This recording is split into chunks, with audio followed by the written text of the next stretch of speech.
I've gotten quite a few comments on my videos about some of the tools I use, questions about them. And I had one recently asking for me to do some commentary on one of my videos. And while I know that was referring to sort of my process of making the knives, I thought I would do a quick video of some of the tools I use to make some of the knives that I make. These are just a couple that I recently made. And the tools that I show are tools I've used to make these. Over time, early on I had to use some pretty basic tools and just sort of upgraded as time went on. But one of the things I found really useful when I first started making knives was other guys out there that had videos showing them using basic tools. Every now and then I'd find, or quite often I'd find some that use pretty high-end equipment, which I would love to have someday, but I'm not there. So it's pretty helpful to be able to see some of the inexpensive tools still resulting in some pretty great looking knives. And so I thought I would take some time to kind of walk through the tools that I've used, and hopefully maybe somebody finds it useful as well if you're just starting out. I've only been making knives for a little over 2 years, and so definitely an amateur. I don't claim that the way I do things is best. In fact, I know it's not, because I'm constantly learning, constantly getting better, trying to get better at what I do.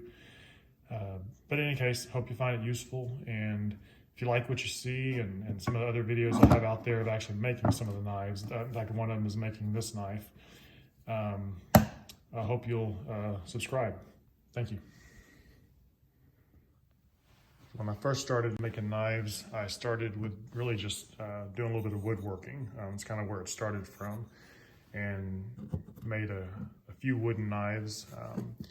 Had no intention of necessarily making real knives at this point, but just playing around after doing some other little small woodworking projects for fun. That was my first one there, and it actually gave me a little bit of experience. Not so much in shaping the blade, because it's super easy on wood, but even just making the scales and coming up with kind of how I wanted to do that. I eventually made this one. It's actually a hidden tang. Again, you know, they're wooden, they're not functional, but they were fun to make. And then eventually made a little folding locking knife, and it works in terms of how it locks, but again, wooden, so not exactly going to be used for anything.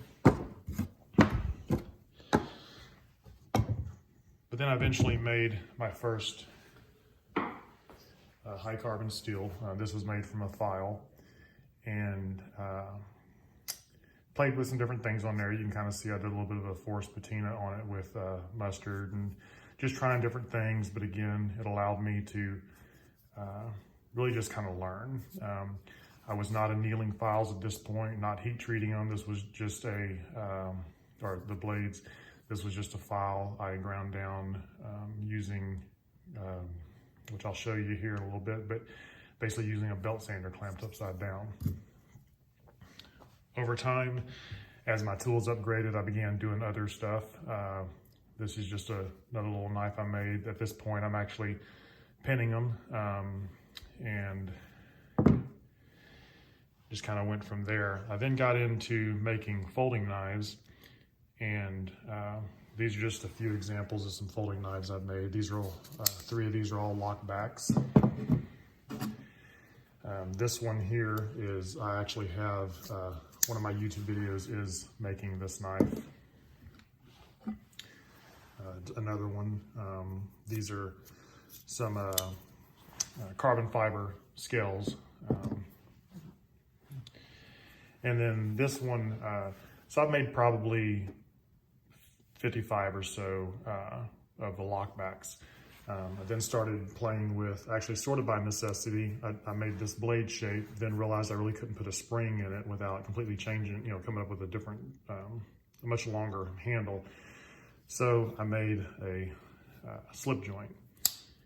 And I actually got to where I kind of like this, just because since they are high carbon steel, inside of these, because I put the spring in there, there is a place moisture could get in there and can't really, I do polish everything with a anti-corrosive polish, but still I always worry about moisture getting in there. And so this one is all one piece. If you're familiar with a slip joint, I do have a video out there making another slip joint, just not this one. And this was actually one of my more recent knives. Actually, I just finished this morning.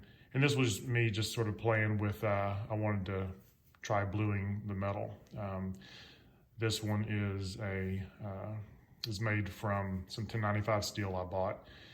It's ironwood scales, steel pins, steel liner, and then I blued it. So you can check out more of my knives on Facebook if you're interested, and just kind of see the progression of those over time as I began doing more things, pinning them, adding liners, using Corby bolts instead of the dowels, things like that. And as it goes through, it kind of aligns with kind of how I upgraded my tools over time. So there's some videos out there of some guys that have made some really beautiful knives, and they've done it with even more basic tools than this. But what I did at first is I just had a handheld belt sander similar to this one. It's not this one because I burned the other one up using it so much to make knives. But I clamped it upside down like that. That was my first bench grinder. And then I also had this angle grinder here.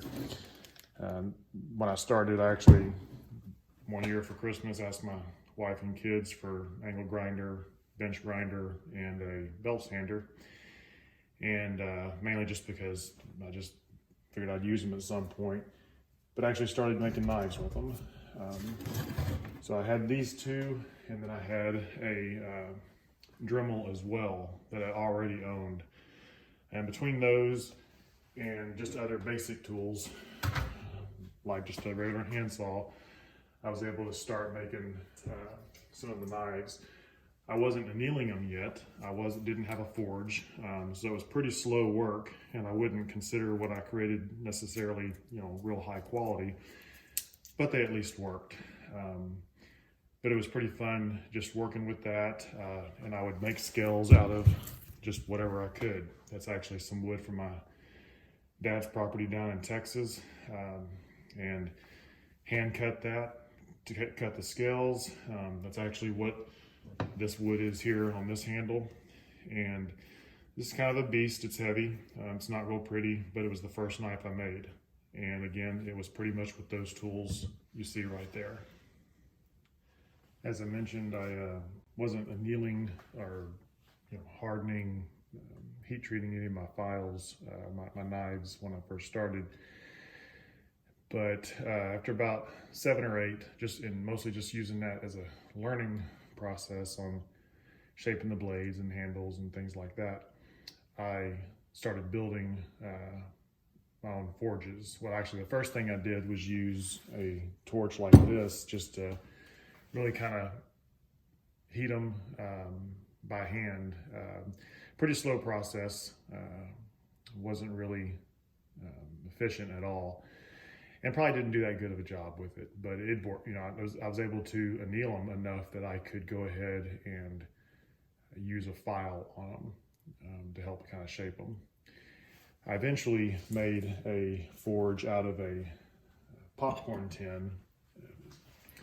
Put a PVC pipe through the middle of it, similar to to make the hole like you see in this one here, and just made it out of plaster of Paris, sand, and water.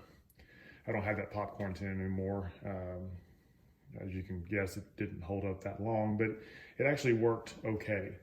What I did was in the side of it, similar to this, is I put a big hole, and I had a big grass burning torch that I stuck in there. I had made it, and then later made this one, and this one is out of a old helium tank, and the popcorn tin was actually more efficient than this one, but they worked. I used a whole lot of propane trying to anneal and heat treat files of the blades, but eventually I went ahead and upgraded from this. after using my homemade forges for a little while, I went ahead and ordered this one. So this one is just a 2-burner forge, propane forge. It is super efficient compared to what I had. And this thing has been great. I can heat and anneal, heat to critical 20 files in maybe 30 minutes or so. And each one really just takes hardly any time at all to heat. Obviously, once I'm ready to heat treat a blade, it's even quicker because obviously it's a smaller piece of metal at that point. But this has been great. I ordered this one online, got it in, and I've probably had it a year and a half now, and definitely one of the best purchases I made. When I started annealing the files, I just went and got a metal bucket and got vermiculite, and that's where I put the files in to cool them slowly. And I keep saying files because for the most part, I've made most of my knives out of files. I've actually made them out of old sawmill blades as well. And more recently, I've been ordering 1095 steel that I use. And I pretty much do stock removal right now. Eventually, I'll be forging metal, but my workshop is my garage. Probably wouldn't be appreciated by the rest of my household or possibly even the neighbors if I'm out here hammering. So most everything I do today is stock removal. Once I began annealing files, then they were actually soft enough to use a file on them. So I made this jig. I saw someone using something like this on a video. Again, I researched a lot in YouTube, just being able to find other people doing knife making, learn techniques, learn just kind of the overall process, and then really just kind of looked for people that were using inexpensive tools because I wasn't ready to invest a lot yet, which is kind of why I wanted to do this video, just kind of walk through the process I went through, which was kind of long, but it made for an inexpensive hobby to start with. This one probably cost me, it's jigged, I don't know, 20 bucks or so, and some of the hardware. I had some of the metal already. The files, I just swap out the files as I need to, but I'm able to use this for, I clamp the metal on here, the blade, the blank that I've already made, and start putting the bevel on it. Undoing these wing nuts here, this flips around so that I've got to stop over here as well as I flip the blade either direction. Did a lot of knives with this one. Definitely a slow process, as you can imagine, but it made for a nice clean bevel on the blades and worked well considering I didn't really have a bench grinder yet.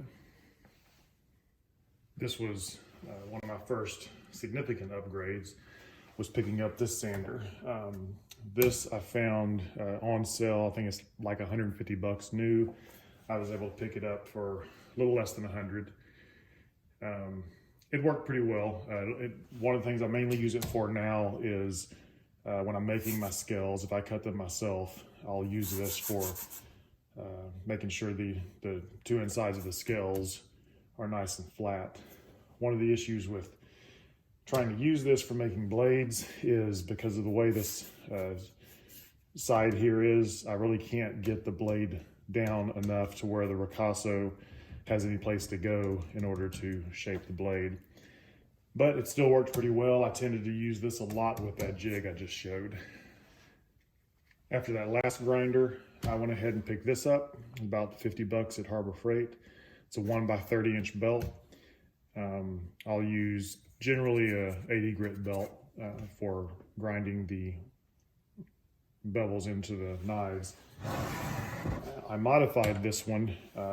You can kind of see the notch here. There's one over here that I had to do. It really is what was needed so that I could tilt this back. And by tilting it back, then I'm able to set my blade on here with a magnet that I'll hold the blade with. And that actually will hold the blade once I tighten this. at an angle so I can work the metal back and forth to put a bevel on there. You'll see that in some of my other videos. I'm using this quite a bit. I've probably made about 50 to 60 knives with this.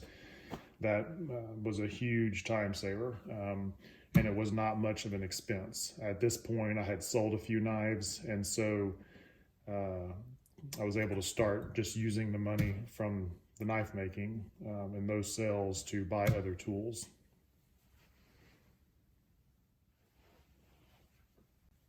I was originally, for the most part, just epoxying my handles on. And at this point, I was pretty much making fixed blade knives.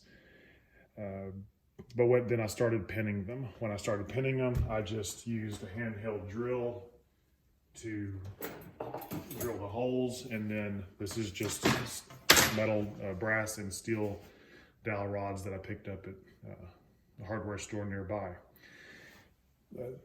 The issue with doing this was just getting the holes perfectly straight so that I could pin them, but it worked. Again, slow process, but it worked pretty well. As with everything else, there comes a point that it was time for an upgrade. So I picked this up one year, just at Lowe's, and I don't recall what it cost me, $100, something like that. I really don't remember. Actually, it might have been a bit more than that. But went ahead and picked up this drill press so that I could start doing the pins a little bit easier and more consistent. As I started getting into making folding knives, this was pretty critical just because of the I had to be a little bit more precise in my hole drilling versus the fixed blade knives. I then eventually picked up this bandsaw here. This became pretty handy for when I'm splitting some of the scales or trimming them down rather than grinding so much off of them.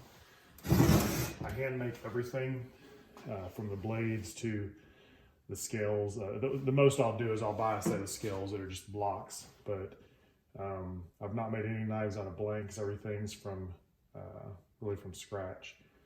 So this has been pretty handy. This was, actually I don't remember what I paid for it, but definitely not a high-end one. Most of the gear I get is not really high-end, but it's all good quality. It's all been really good to use for knife making, as well as other projects around the house.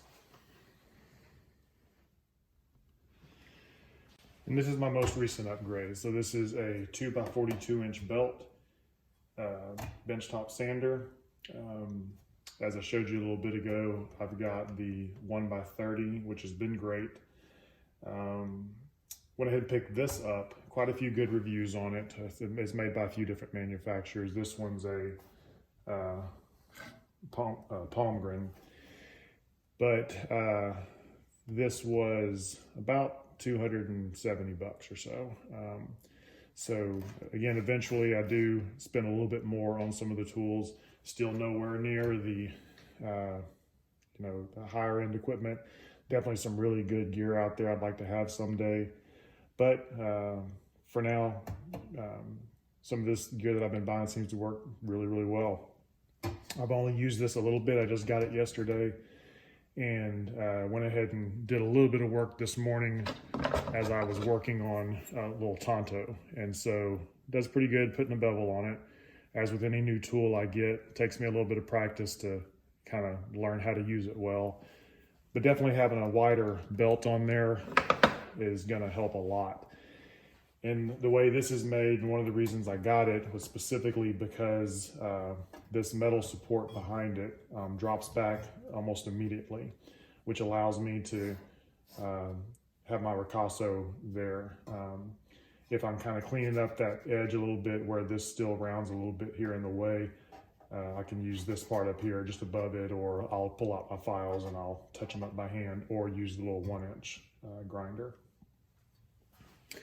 This one, similar to what I did on the the 1 inch, I did have to do a little modification to this. So the way this mounts on here, it's got a bolt that sticks out here and down here. That kept this from tilting back. I could have just cut the bolt, but I really didn't want to do that. I wanted to just leave the bolt alone. And so right in here, I notched it, took it off with my angle grinder, just put a notch right there so it allows this to angle back. I can use a jig. I may eventually just pick up a jig that actually angles the blades for me. But again, this is just me kind of, slowly making changes to how I work on the knives. So for now, what I'll do is I'll still use the magnets to hold the blade and adjust this to whatever angle I need for that bevel.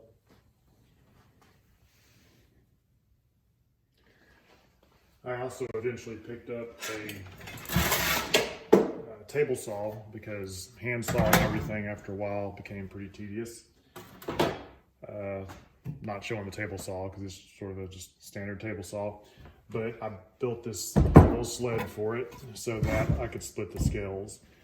This allows me pretty easily to place a piece of wood in there once I've trimmed it down, and then run it through the saw and split the scales. So, as I said, I make most of my all my own materials, the parts for the knives. So splitting the scales is pretty much standard on most of the things I do, cutting those myself.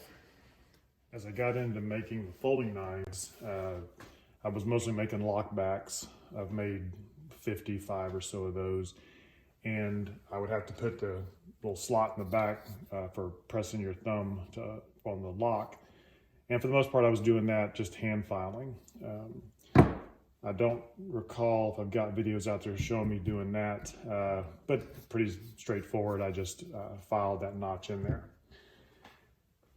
I would use that, or I would use the Dremel sewn with a different tip on it. And eventually, I went ahead and picked this up. This was really inexpensive, and I've got it mainly for putting that notch in there, or maybe, depending on the type of knife I'm making, maybe making a little bit of a curve where the guard is on a fixed blade. But this has really come in pretty handy for just other shaping on the knives as well. You'll see that on a few of the knives where I've used that to kind of make some of the finger wells on the blades or on the handles. A few other tools I've picked up over time, just small things here and there that have really helped. One, I picked this vise up. I didn't already have one. A lot of people already have one, I just didn't. So pick this up. That was just at some little local shop. Helpful, but not very versatile considering how it just positions pretty much one way. I eventually picked up this little vise at Harbor Freight. This has been really, really handy. So this one swivels multiple ways. So when I'm holding the blades in place, the blanks, as I'm cutting them, or the piece of steel as I'm making the blank, it has been really, really helpful. Positions different ways, and that was, I don't recall, 30 bucks, maybe $25, $30. I also picked up this little animal here. It's not really, I didn't get it to forge metal, but it works great. Just moving it around quick and easy. If I'm peening pins, just assembling the knives. I use it when I'm punching my mark or numbering the knives. I mentioned a little while ago using the magnets. These are just a couple of magnets I picked up. They're really helpful because they keep I'm able to position the blade, use this on the flat surface to help hold the blade at a certain angle based on how I position the panel, the platform, and then they work well as just handles in general. As the blade gets hot, my fingers don't.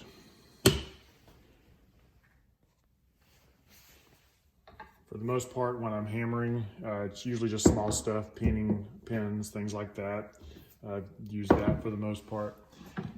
Then over time, started picking up other hammers, more so because I do plan on eventually forging metal, and I just like to be able to collect old tools. So these are all just various hammers I've picked up at little antique shops.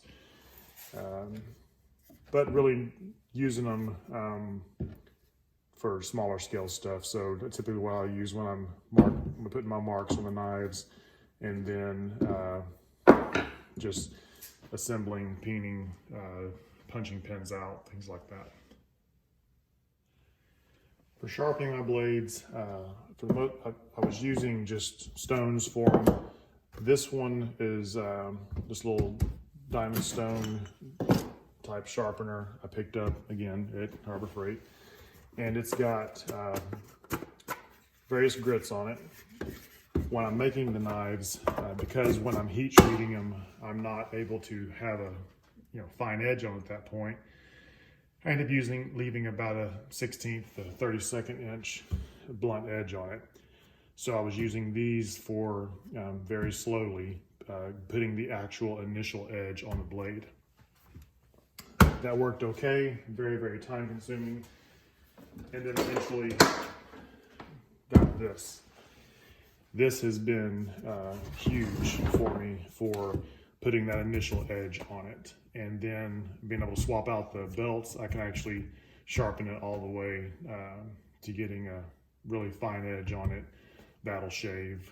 So, but I'll put about a 120 grit belt on it, and that'll help me take that blunt edge down to that initial edge within about an hour, versus the, I don't know, many hours it took me putting it on there by hand. Again, once I had started annealing the files and able to use other files on them, I just have various little pen files that I use. When I'm making the folding knives, and especially the lockbacks, I have to get pretty precise with the locking mechanism. So these little files come in pretty handy. Some of these, they were in a big toolbox I bought at a flea market. Some I picked up at just a local hardware store. They've been really good. So just various files that I use when I'm shaping the metal by hand. When I heat treat my blades, similar to the one forge I made, just got an old helium tank. This is one of the ones you have for like a birthday party, air all the balloons up yourself. So pretty easy to come by. Occasionally see somebody's having a party, they have these, and all they're gonna do is go toss them, recycle them. So I've asked for it. This one I just cut the top out of it, took the metal handle off of a plastic bucket, and just drilled my hole, popped them in there, and put little pins in there just so it doesn't come back out. And I quench with just canola oil. Definitely more expensive oils, probably better oils that could be used, but canola oil has worked great for me. I'll quench them in here, and then tempering them, I just do them in the oven in the kitchen. Because I use canola oil, it doesn't really make a bad smell in the kitchen. It just it smells like something cooking in the oven. So far my wife has let me do that.